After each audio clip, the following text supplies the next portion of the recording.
Thank you, and hello to everyone. Wow, so good to have everyone here. I feel like I was just here. I think I've been here the past couple nights. This is a great venue. And tonight is the night that I'm most excited. And my goal tonight is for all of you, hopefully, to be able to take away something that you can use in your business tonight. I don't want you to sleep tonight. You ever have those nights? I had this night last night. I think I gave this talk a few times last night as I was sleeping. Right? Like, I want you to have that kind of a night. I'm hoping that something I say here today, you'll start kind of churning on for your business and start working through for yourself overnight and wake up excited about what it unlocks for you. Now, Jinoo-nim, I love that his last point was that like doing conferences doesn't help, right? And that's true for B2C for sure. But I will say, I just want to thank him for coming. What an amazing guy. What amazing detail. We're actually working with Liner, Relevant is, to help them unlock the US market growth a little bit more.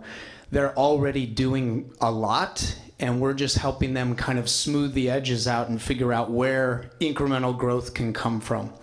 So, today is all about PMF. By show of hands, I assume there's a lot of entrepreneurs here. I guess first off, who's an entrepreneur? Who's chasing down a company right now as maybe a founder or, we got some, very excited people. Great. Who is believing that someday you're going to be chasing down a company yourself? Are there any aspiring entrepreneurs in the room? Wow. One in the back. Two. Okay, good. It's not bad, guys. You can share with us. So, as entrepreneurs, as Jinoo was saying, we need to not die. And I've worked at a lot of companies, and my role has always been to figure out how to take a generally, on paper, successful company into a new marketplace. And a lot of the times when I would do this, I would have a very small budget compared to what the Bonsa had. The Bonsa is the headquarters. So I had to figure out how to get to... So it wasn't the survival of the startup I was concerned about. I was worried about the survival of my job. So very similar, same thing. I needed to survive.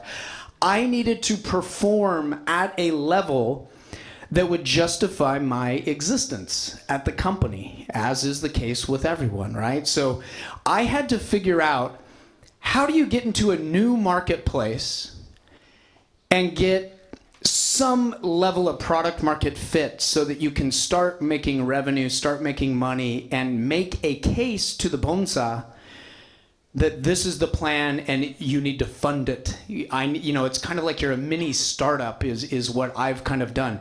So what I'm excited about with Relevant, what we're doing now is taking all of those playbooks and frameworks that I used during my career that have been successful, luckily, and really helping startups understand them and implement them. So that's what I'm excited about with Relevant, because I've always kind of mentored startups, but I always felt like it was mentoring at 30,000 feet because I was an executive with a job building a company. But now with Relevant, we can go really deep, like with Jinoo Kim. In fact, I just met with his head of paid marketing today, and we were doing some strategies on Facebook advertising. So it's really cool to be able to get deep with companies and really solve problems. So product market fit. One of the things that I see, especially with startups with product market fit, is a belief that product market fit is a destination that you arrive at one day and you're done. Once we get product market fit, right? Like, how often have we thought that? If I could just get product market fit, I'm done. And the tendency is, if you haven't been through the full cycle a number of times like I have, is to think that way, is to think that, these bigger companies like Jinoo, he has millions of users, by the way. Like, Liner is a kick-ass company. But they're talking about product market fit every freaking day. They're 고민. Like, how can we make it better? How can we get a stronger product market fit? So what I want to talk about today with all of you is the concept that product market fit is a journey, not a destination. I've worked at 4 different unicorns, and all of those unicorns, we would have active discussions about product market fit. You would think at a unicorn, you kind of got shit figured out, right? I met with the head of Toes Bank Product, CPO, the Chief Product Officer of Toes Bank. He has a portfolio, I don't know of how many different products, but they got a lot of products, right? And he has to think about PMF for each and every product, which are all at different stages. So this is the big concept. This is the big deal. Now, I'll talk through the stages of product market fit, and I want you to be thinking about where you're at with your company or a company that you know. Like, try to figure out the stage that you're at, and based on the stage that you're at, what you should be thinking about. So that's the first thing with PMF.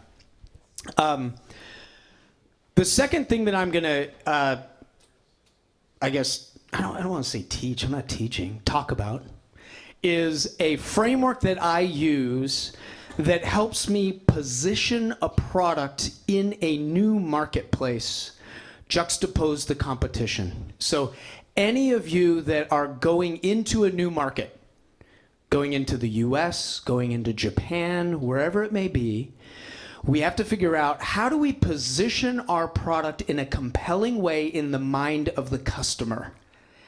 And that is how we get to revenue quickly. So I'll talk about that after I talk about the PMF journey, okay? So, little background on me. I've worked at these 4 different unicorns. You probably only recognize maybe Evernote. Weebly is kind of like a Wix web page building platform bought by Square. So now the Square e-commerce platform is Weebly. Then I went to the best name in the business. I tell you, this is the worst name. I hate it. So the only cool thing about that name is that you can say it while you're eating something.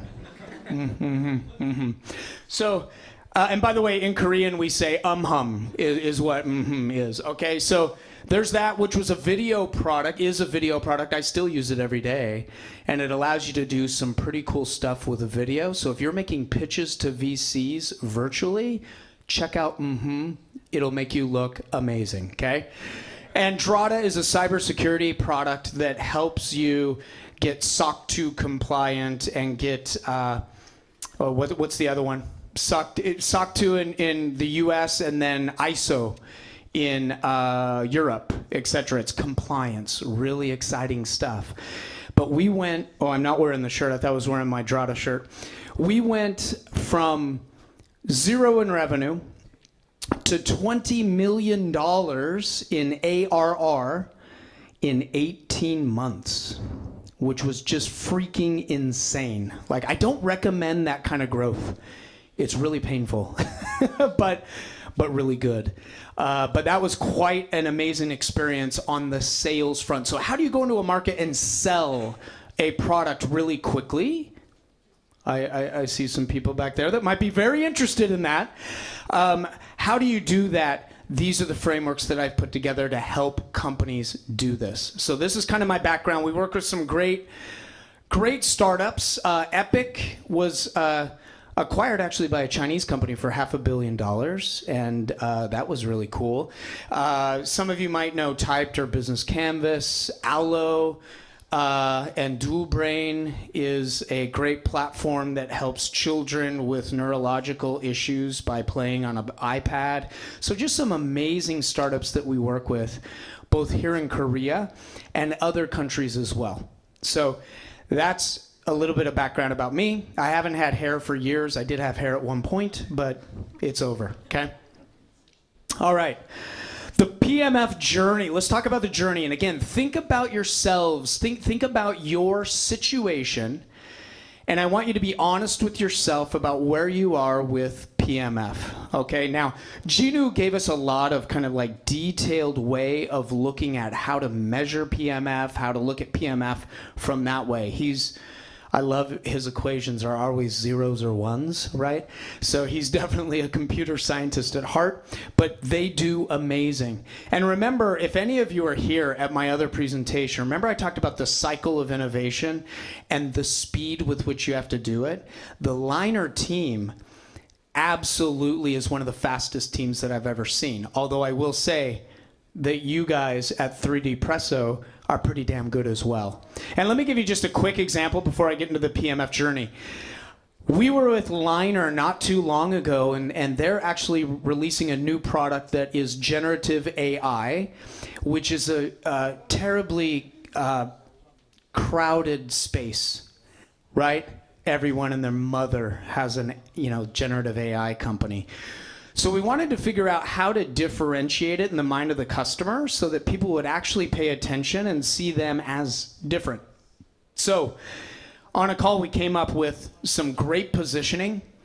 And Fyodor and I got off the call and we were just like, wow, that was really that was great. We came up with some great ideas.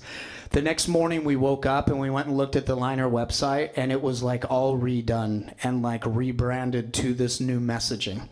Like that's how quick these guys move. So move quickly, especially early on, because that's the only defense you have from not dying, as he said. So I love his little equation there.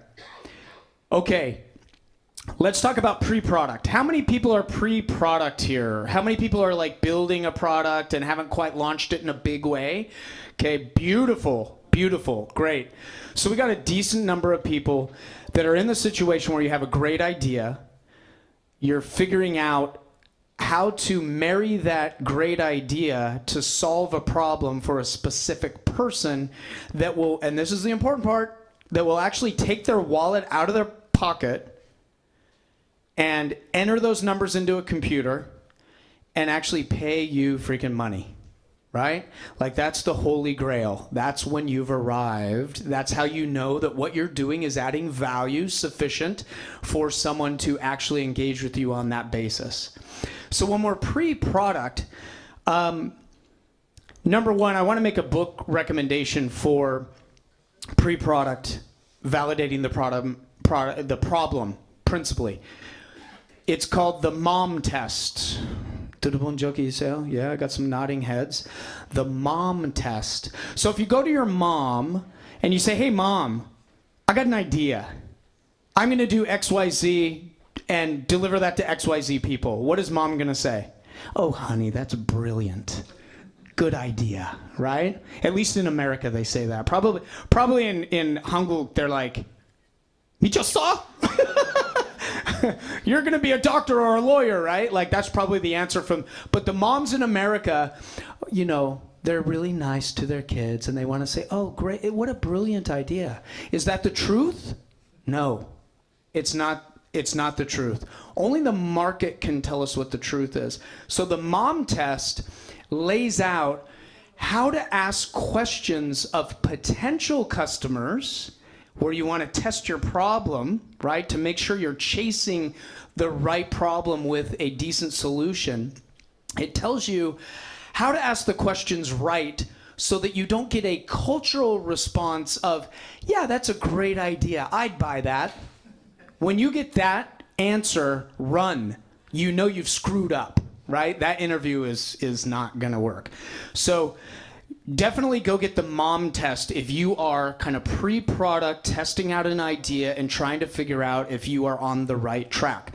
So pre-product, we want to validate the problem first and foremost. I can't tell you how many companies I have seen that are technology chasing a problem, trying to find a problem, right?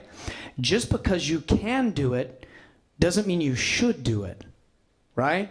That's a common trap that we fall into as entrepreneurs, especially on the tech side. Like Jinu said, ooh, if I just kind of code more, that'll make me win. Not really. So we got to validate the problem, that it's the right problem, that it exists, and that people are trying to solve it today and failing. That's a key thing that you need to look for, right? If you have a problem that does exist, but people don't care to really solve it, are they going to pay you for a solution? Maybe not, right? But if they're trying to solve it in a very messy way that's kind of dumb and painful, and you can come up with a better way, those are the kind of opportunities where entrepreneurs truly succeed in big ways. So the biggest thing on this product market fit journey is we want to validate that the problem exists. We want to understand how people are trying to solve that problem today. And then we want to, in that process, validate that the solution we're proposing is actually a viable solution that people are interested in and will engage with. That's all we're trying to do. And if you can do that, that's at this stage product market fit, right? And product market fit at this stage is giving you the green light to actually lean into building it and lean into getting that MVP done so that you can get out there and start getting paid, right? So the way I look at this, especially when we're working with customers that are at this stage, the goal is to get into as many conversations as you can with your suspected ideal customer. So at this point, we have to kind of guess, who do we think is our ideal customer? Then we have to go talk to them and validate that the problem exists, they're trying to solve it and they can't, and that we actually have a solution that they are going to be interested in. The mom test framework is critical, that you understand the mom test framework before you do this. But then you come up with a list of all your friends, all your acquaintances, all your contacts and friends of friends and contacts of contacts. We call this list the Dream 100. We use it here and we use it at the next stage as well. But come up with a list of these people that you can start talking with. If you don't have personal connections that you can start talking with, we need to start using tools like LinkedIn to connect with people that fit the profile. And we need to be exciting enough, interesting enough for them to actually want to talk to. And there's a whole science of all that, right? Let me give you a hint. Your profile picture should not look like you're in a hostage situation, which we do a lot in Korea, right? Like the traditional, so we don't want that. We want the human one where you're smiling and look like you'd be fun to talk to, right?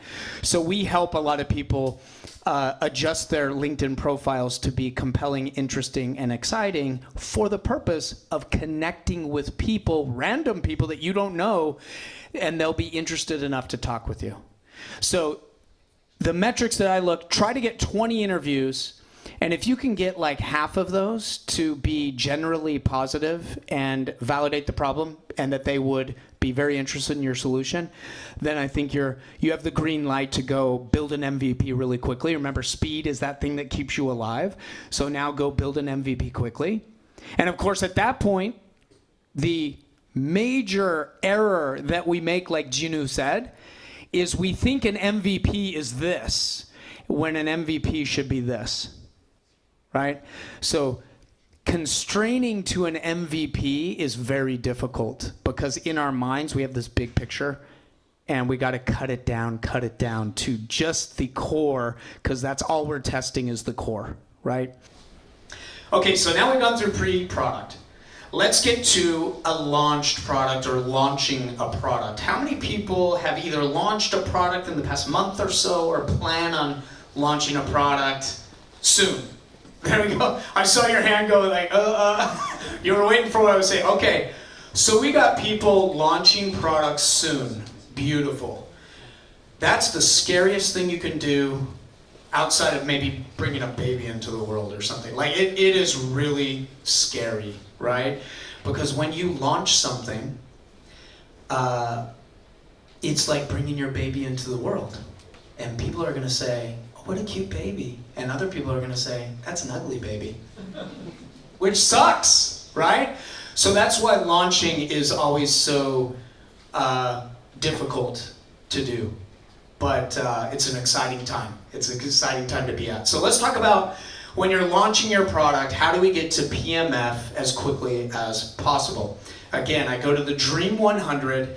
You come up with your Dream 100, which we want, and this is in a B2B sales context, we want to get to sales. Sales are the truth of the market telling you that your product is worth money.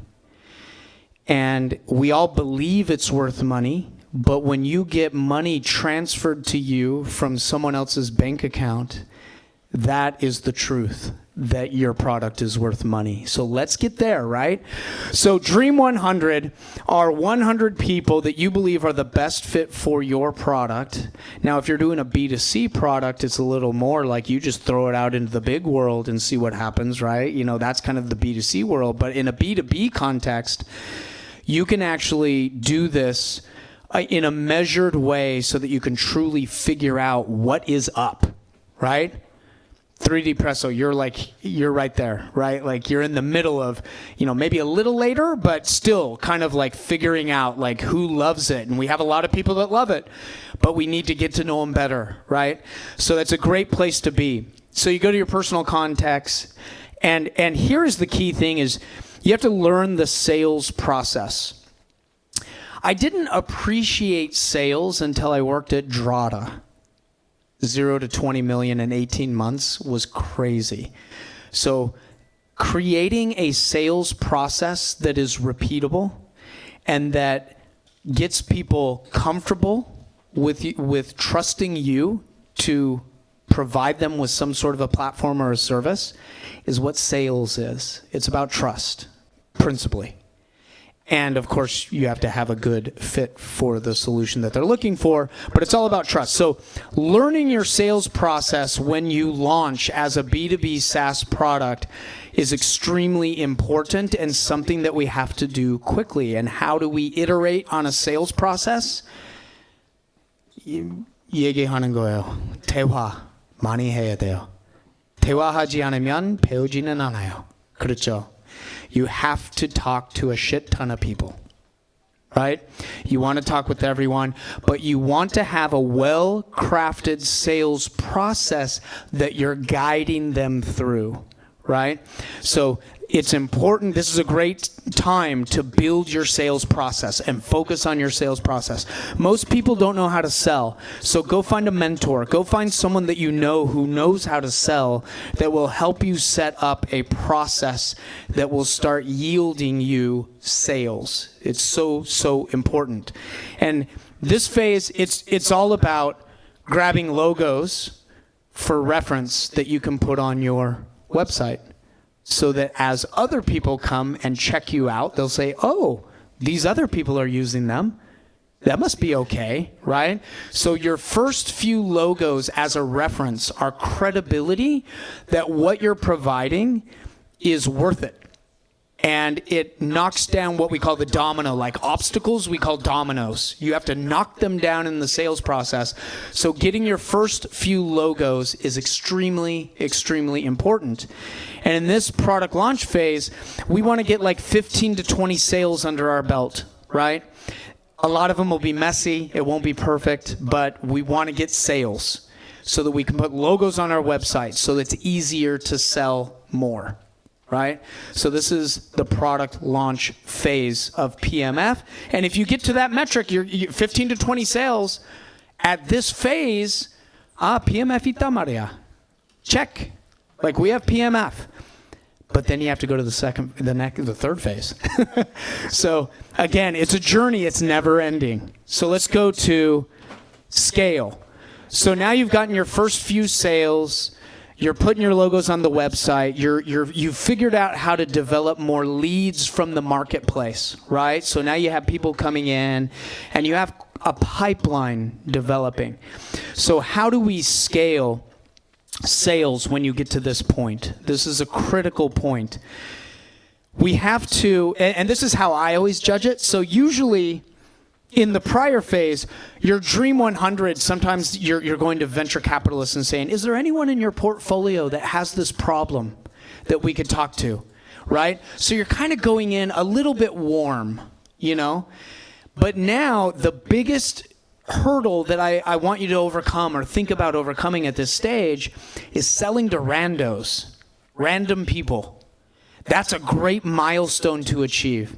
So if you can sell to someone that you randomly found from an advertisement, or they came to your website randomly, they don't know you, that is a huge milestone to achieve. Why?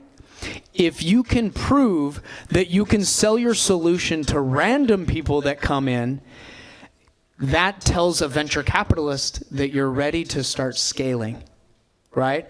And by the way, every step of these, this product market fit journey that I'm talking about, if you start meeting these metrics at every phase, that's where the venture capitalists start to turn on and say, oh, really? Tell me more, right? That's where we get investors interested. Because an investor simply wants to know, if I give you $1 and you spend that dollar, are you going to get $1.50 back plus for the business? And if you can prove that with metrics, then that's what gets investors excited. Remember Ginu was talking about all the metrics and the engines, the 3 engines or 4 engines?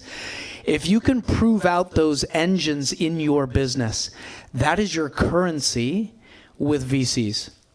That, boil it down, that is how you get investment, is getting PMF at these different states and sharing that with VCs. So it's extremely important. And CAC and close rate are what I want you to focus on here. So can we acquire users or new leads at a reasonable rate? And can we close them and get them to pay us? And if you can start to prove out a reasonable CAC, cost of acquisition, for each of these customers, again, VCs get very, very excited. So right now, we have one offering at Relevant called a Climb, and we are acquiring new paying users at about $24 each with paid advertising. And each of those people are paying us over $100 for the first month. So it's highly profitable month 1. So the VCs, 그렇구나. Oh. So if you put money in, much more money is going to come out, right? So that's what we want to prove here for the market. And revenue is obviously important. Here's where you want to start bringing in revenue, talking about revenue, and really showing that you can bring in revenue on a consistent basis, okay? So this is scale it. Now, last is when you are a mature company, which I would say Liner is kind of in this bucket that just spoke. You want to polish that sales cycle. Now you're starting to hire salespeople. So usually up until now, it's been founder-led sales, which is hard, right? But we have to do it. So it's kind of founder or early employee-led sales. And now that we can sell to random people, we now need to train other people on our team. We need to bring on a sales team and train them to do the same thing so that we can start to scale and grow and bring in more revenue, right? So this is something that I saw on steroids at Drata. We were bringing on so many salespeople and sales development people for leads. It was absolutely crazy train, but it was great. We had a process and people could learn it and they could get productive and start selling. So that's how we scaled that business. Now, here's where we get to the point where retention starts to become an issue. It's we've sold all these people, but now we have the classic leaky bucket and we're losing them. Right? So now you have the permission to actually focus on, okay, now we need to focus on retention and make sure. And why do we focus on retention? Richard Min is in the house. Beautiful. How you doing, brother? Why do we focus on retention? Because that's part of that engine, the business engine, your business model that you're selling to venture capitalists. If you can show that you have a reasonable cost of acquisition of new customers, you can build revenue, and you can retain them, you can get almost unlimited funding. If you can put that engine together and prove it and show it to venture capitalists. We raised over almost $400 million at Evernote because we had this flywheel working, and we could prove that and show it. So that is, and cohort analysis is also, I don't know why I put a minus here, by the way. That should be a plus. Yeah, there's no equation there, so don't get too, detailed on that. But cohort analysis is also something that you need to do if you're bringing in cohorts of users. Okay. So the way to do all of this is kind of, I put it into three fundamental things. How do you get to PMF at any of these stages? One of the most important parts of doing this is your ideal customer profile. And I don't know if we've met a company, every company believes they know their ideal customer. But I don't think we've met a company yet that we haven't unpacked further and have them go, oh, wow, like we didn't know our ideal customer, right? Like it's very important that you get to a true focused ideal customer, that you cut other profiles from the mix. Don't throw a wide net over the marketplace. Be focused on one to begin with. That's how you win.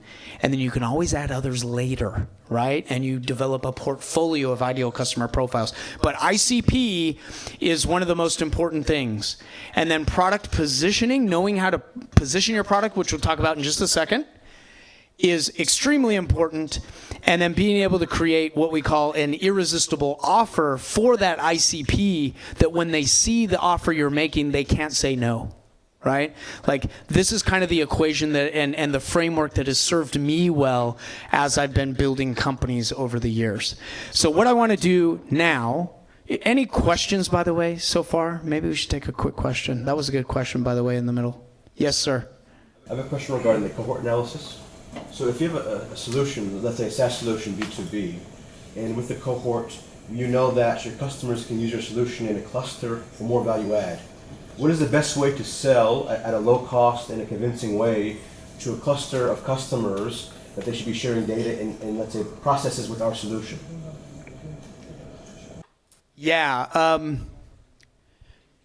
I think, I know what, I believe I remember what you do. And I think that is a sales question, like you're saying. I think it is getting them comfortable and trusting how you're using that data to generate value for them, right? Like that's always a interesting sell, because it's kind of like, you're going to use my data, but for the greater good, but how is it going to actually help me, right? So I think that becomes a domino that you knock down in the sales process, right? So it's a sales question. We can talk more about that if you want to, for sure. Okay, real quickly, I want to get into product positioning. Now, this is a framework that I want you to think through your particular product. Whatever you're doing, I want you to think about, and we're going to go through this exercise as if we were the customer considering buying your product, okay? This is from the 입장 of the customer that would purchase your product. And the reason we want to do this is we want to get in their head and understand how to position our product very beautifully. Sexy, may I say. We want a sexy product, right? That is irresistible. So let's go through this and talk through, it's a equation that I kind of play around with, and it may change, but right now it has 4 elements. Each element up top, we want to maximize, and each element down below the line, we want to minimize. So let me go through this one by one. Dream outcome. We want to maximize the dream outcome that the user can expect from using your product. So if you have a travel product, you want to show all those great pictures of Bali and this and that, and kind of like help the customer paint the picture in their mind of what using your product is like and what the outcome is going to be for them specifically. We want to be clear, and it has to be compelling. So this is something that we need to spend some time on. What is the dream outcome that I get as a user by using your product? If you don't paint that picture really compellingly and clear for me, I'm not going to be interested, right? So this we want to maximize and figure that out. But just as important as showing you great pictures of Bali and how great it'll be with you there and putting you in that mindset, we need to tackle this problem of, in your mind, what is the probability that you can actually achieve that outcome, right? So to give you, to stick with that example, you can show all those beautiful pictures and get me to believe it in my mind, but I as a consumer may think it's too expensive, or I may think that I don't have time to go on vacation. There's a lot of issues that come up in my mind as a consumer that could make that probability of outcome go low. Right? When I was at Drata, we had a fabulous dream outcome, which was becoming compliant with SOC 2 or ISO, so that you could unlock revenue and sell to big companies. So it was like a burning need, great, big, awesome dream outcome, right? More revenue, more customers, boom, boom, boom. But when we got to probability of actually achieving that, people were skeptical, thinking that can we really get there? I know people that have installed software before and not really achieved that outcome. So you have to get them to believe that they're going to get that outcome. How do you do that? That's where these logos that you get in the third step come in. So it is, what do we call that? Social proof. You need to get as much social proof on your website and in your sales process as possible, so that as you talk about your dream outcome, you're also talking about your current customers that have actually achieved that dream outcome. So now it becomes, the probability seems to go up higher. Nado hasuita, right? That's where we want to arrive at with our customers. Now for below the line. And again, be thinking about your product, how you stack up in these. So below the line, we want to deal with time to outcome. Sure, you can get compliant with SOC, you can get compliant with ISO, but it's going to take me 6 months. Like, that sucks. So how do you cut the time to outcome in the customer's mind? What we did, and by the way, it'll take you anywhere from 4 to 6 months to get compliant with SOC or compliant with ISO, even longer with ISO. So we had this problem where dream outcome's great, probability is great because we had a lot of customers that we could reference, but we had this damn problem of time, right? And when you have a long time to delivery of the dream outcome, it's easier for the customer not to buy, right? To postpone. We're going to wait. We're going to do this. So the way we got over that is on our sales calls, we would say, let me walk you through what the implementation looks like for Drata. We're going to, your customer success person who gets assigned directly to you is going to get on the phone with you. We're going to do a kickoff call. It's going to be a 45-minute call. The first 15 minutes, we're going to connect your systems to Drata. And then the next 30 minutes, we're going to show you a demo of what your systems look like in Drata. And by the end of this call, you're going to have a full view of your security posture of your whole organization. You're going to see where there's holes, where there's issues that you need to deal with, and you're going to see what actions you need to take for it to get better. So immediate delivery of outcome, right? And when we started talking about it that way, we started selling the hell out of it, right? Because it wasn't 6 months, it was day one that you were going to get meaningful outcomes in your security posture with Drata. So think about your product in the mind of the customer. How long is it going to take for them to get value out of your product? Figure out how to make it as short as possible. And then lastly, how much pain and discomfort is it going to take to get something out of your product, to get that dream outcome?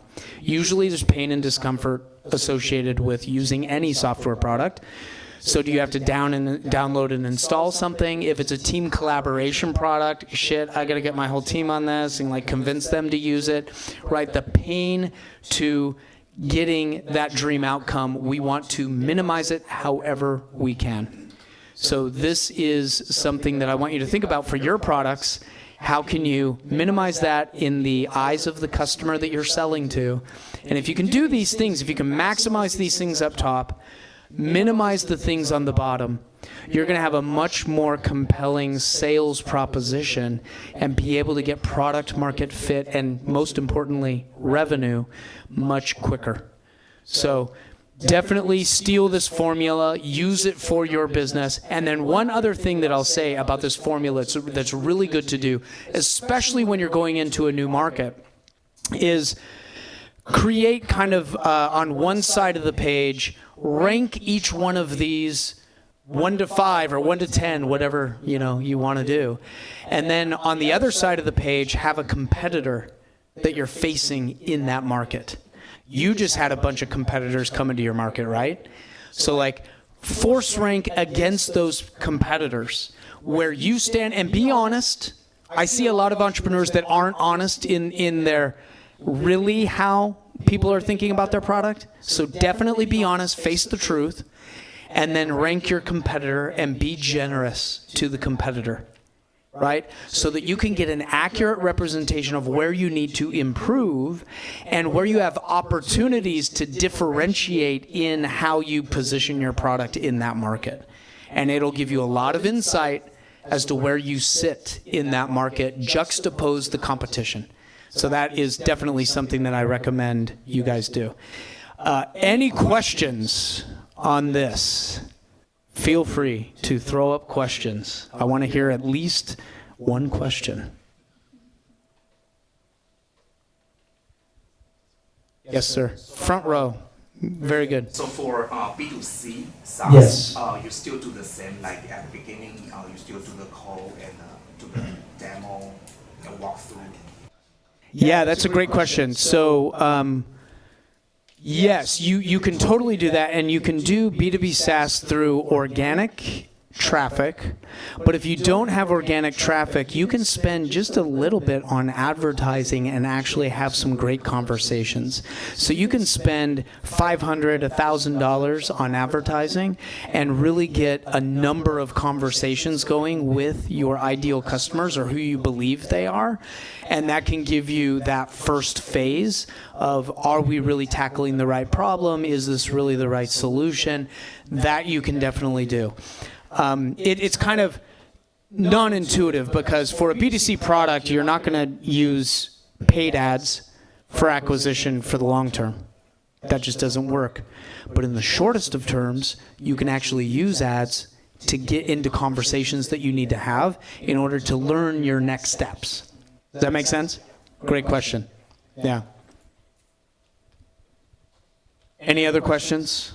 I hope this has been helpful for some of you, for some of your products that you're launching. It's exciting, but it's scary. Yes, it's very scary. Yes?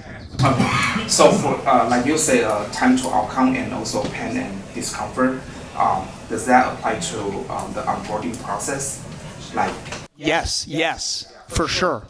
So onboarding process, you want to present your onboarding process as a beautiful experience, not a pain in the ass. Most onboarding experiences are perceived as overhead, like some work to be done, right? You want it to be presented more as a beautiful experience. So onboarding process, you can definitely think about how you position it in the mind of the customer. So think about your process. What can you do in that process to make it a delight as opposed to a burden? Yeah, so that's kind of the way to change it up, right? Most business software is kind of a burden to implement. So how can we make it a little more less burden and more delightful? That's definitely something to put a lot of thought into, for sure. Did you have a question? No? Oh, yeah. I also work with B2C and also B2B, and to scale up it's a little bit hard to do, like to talk with them, like for each sale it's more harder. So what do you think about like in my company we have like when we have a new user, they have like some videos that you can see how it works and all that stuff. And now we are trying to see the possibility to also like make like some give some prices. Like if you see like this video, you have more some kind of contents for free. If you're gonna see this next video, you have like something prices. No, I don't know if you can understand that. Yeah, so you're gamifying the onboarding essentially. You're gamifying the training and onboarding of the app. Yeah, yeah. It really depends on the average contract price or the LTV of a user or a business as to what method you should be using. So if you're going to be making thousands of dollars from a company, you can put more resource to it. If you're not and you're going more volume, then you need to have these automated kind of things in place. And I think that makes sense. I will get with you after I'm done speaking here, because I have a good example of great onboarding for an AI product that I think you'll be interested in benchmarking and kind of looking at. And video is the new sexy. So use video a lot because it really allows you to bring personality into your product that before we haven't been able to do. So I'm glad to hear that you're using videos for training. Let's just make sure that they're not boring. That's the biggest thing. And then keep using them. Yeah. But yeah, gamifying is definitely great. Can I ask something about PMF also? Yeah. Okay. Yeah, he's in scale-up phase. I'm a scale-up. My startup, I launched my startup in 2018, as I was talking with you. The thing is, like, to measure like the PMF, retention, I really think is in the beginning is the hardest thing, and when we start to talk about churn rate, we don't know what is the best churn rate. Like we can see like we have the product market fit with this churn rate, with this calculation. I don't know if you have some like numbers about it. Like today, just for like when we started my company, in the first months we have like 89% of our churn rate. It was like so huge. Today we have like 8.5. That's fabulous. Yeah. This is the thing. Like you can calculate also like with your turn rate if you have the product market fit. If you are improving this, you are also improving your company. This is the I think the question that I have that I really need to understand a little bit more about it. Yeah. Churn rate is really important at a certain phase, right? So when you're going scale up, then we talk about churn rate and are we retaining customers, because your business engine is dependent on a certain number of people staying for a certain amount of time to generate a long-term value number that you can then acquire users against, right?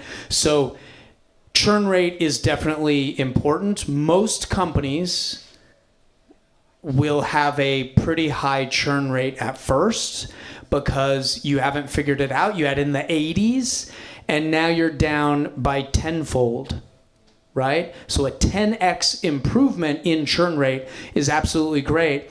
And then as you're in that scale up phase, your PMF discussion goes from will people use it? Are we adding value to the market? To how do we ensure that people land and stay with our product for the long term? But when we start to scale up, your churn rate also will start to grow up together.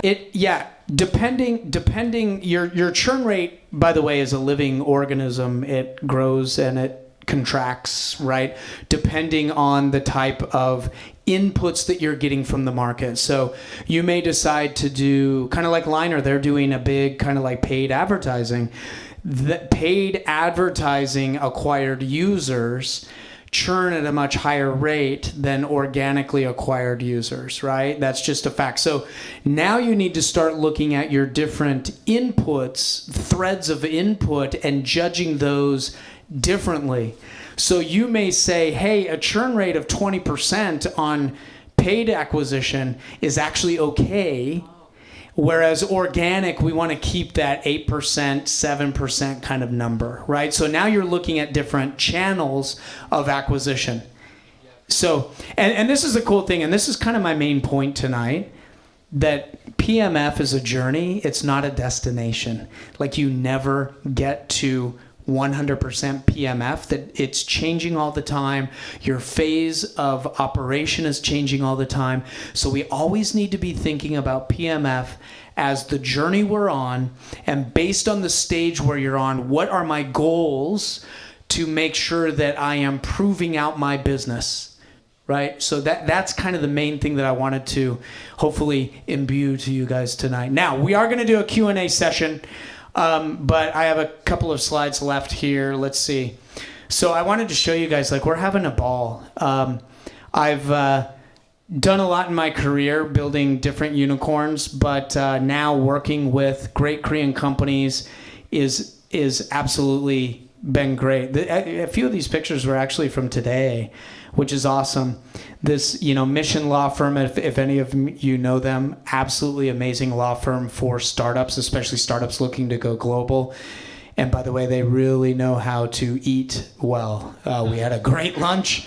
And yeah, just amazing. Born to Global is down here on the bottom right. We went to Born to Global's office. Let's see, over here. And we still can't, we're working so hard, we can't remember a lot of things. So like they showed up with wearing our shirts and we're like, how in the hell did you get our shirts? But it was awesome. It's so cool to be working with such amazing people. There's Recon Labs. We got Recon Labs in the house. Exactly. But looks like you didn't make the picture. Sorry. But yeah, just working with these startups is actually the love of what I'm doing now. And I am so happy that I'm at a point in my career that I can kind of spend full time digging deep with startups and helping them find product market fit, helping them sell in new markets, right? And really doing this on a hands-on basis, which I haven't been able to do before, but now I'm able to do it. And it's a fabulous thing, and we're just absolutely seeing so much success with so many of our different customers, some of which are here, some new customers are here. It's just absolutely an amazing ride. So we're very thankful for the success that we're seeing. Now this is a QR code that if you're interested in, get your things up. I gotta get out of the way though, because if I stand in front of this thing, you won't be able to get it. If you are at a point with your company where something I said tonight resonated with you and you want to have a deeper conversation about product market fit, where you're at strategically, and want to figure out what your next moves might need to be, these are free strategy calls that we do with startups. It's about 45 minutes. Both Fyodor and I are doing them. And we'll go through, we'll review, where are you at? What gaps do you have? Where are you hitting problems, right? We love talking about problems.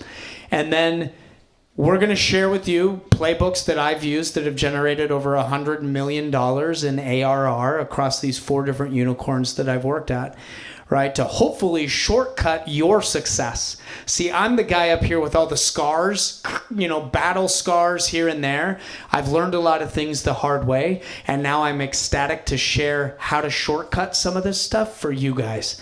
So definitely take us up on it, and at the end of it, you're going to get an action plan that you can take away and execute. Or, like some of the companies that work with us, you may say, you know what, I'd love to do this with you. And that's what we do with companies. So no obligation, just want to have great conversations with great startups, help how we can. And for some startups, we'll get a deeper relationship and really do this with you. So hope that some of you get on a strategy call with us. I'm actually heading out tomorrow morning. I just looked at my schedule. My wife always gets mad at me. I never look she's always like, when are you leaving? When, you know, I'm like, I think it's Thursday or something.